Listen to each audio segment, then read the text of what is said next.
भाई ये देखें, हमारे सादी गार्डन ब्लॉक 1 में जो है गाड़ी जो है वो चोरी करके मॉडल कॉलोनी से वो यहाँ पे लाके खड़ी कर दी है, अपने जो आयशा मस्जिद के सामने वाला रोड है उस तरफ। आप देख सकते हैं कि इस तरह की चीज़ें हो रही है। इर्द गिर्द पे नज़र रखें, किसी की अगर गैर कोई ऐसी गाड़ी नज़र आती है जो रिहायशी की नहीं है तो आप फौरी तौर पे पुलिस को कंप्लेन करें।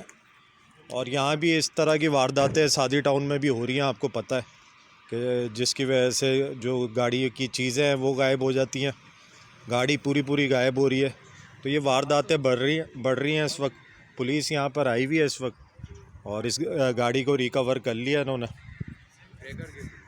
जी, ट्रैकर के ज़रिए। अच्छा, इसमें ट्रैकर लगा था ये बता रहे हैं।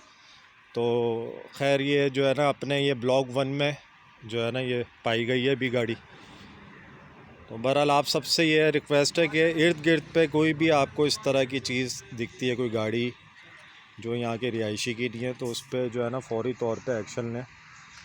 शुक्रिया।